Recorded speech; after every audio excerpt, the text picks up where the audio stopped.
নজর রাখবো পরবর্তী সংবাদে। হাতাহাতিকে কেন্দ্র করে এক বৃদ্ধের মৃত্যুর ঘটনায় ইতিমধ্যে অভিযুক্ত বিপ্লব ঘোষকে সাজা ঘোষণা করল বিশালগড় আদালত বিচারক দেবাশিস কর।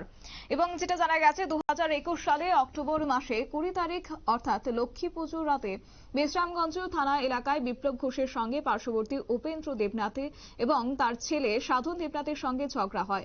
পরবর্তী সময়ে বিপ্লব ঘোষ বৃদ্ধ উপেন্দ্র দেবনাথকে ধাক্কা দেয়, ফলে মাটিতে তিনি লুটিয়ে পড়েন এবং একই সঙ্গে তাকে হাসপাতালে নিয়ে যাওয়া হয় এবং চিকিৎসকরা তাকে মৃত বলে ঘোষণা করেছেন।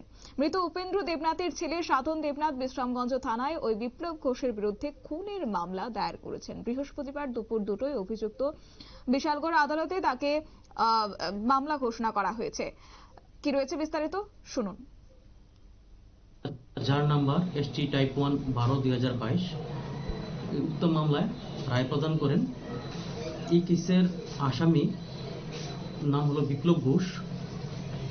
ওর বিরুদ্ধে তার প্রতিবেশী উপেন্দ্র দেবনাথ মারা যান এবং এই কেসের উপেন্দ্র ছেলে সাধন দেবনাথ একটা লিখিত অভিযোগ বিশ্রামগঞ্জ পিএসএ দাখিল করেন। অভিযোগ ছিল 20/10/2021 তারিখ রাত্রিবেলা বিপ্লব ঘোষ তার প্রতিবেশী সাধন দেবনাথ এবং উপেন্দ্র দেবনাথের সাথে ঝগড়া লাগে এবং ঝগড়া লাগে উপেন্দ্র দেবনাথকে ধাক্কা মারে। ধাক্কা মারার ফলে উপেন্দ্র দেবনাথ সঙ্গে সঙ্গে ঘটনার মাটিতে পড়ে যায়। পরে পরবর্তী সময়ে হসপিটালে গিয়ে মৃত্যুবরণ করেন। এই মামলায় তারপর আসামিকে গ্রেপ্তার করা হয়, চার্জশিট দাখিল করা হয় মাননীয় আদালতে আন্ডার সেকশন 302 IPC। কিন্তু মাননীয় আদালত সাক্ষ্যপক্ষ গ্রহণ করার পরে আজকে 304 পার্ট 2 IPC ধারায় আসামিকে 3 বছরের সশ্রম কারাদণ্ডের নির্দেশ দেন, সাথে 10,000 টাকা জরিমানা করেন। অনাদায়ে আরও 1 মাস কারাবাস ভোগ করতে হবে।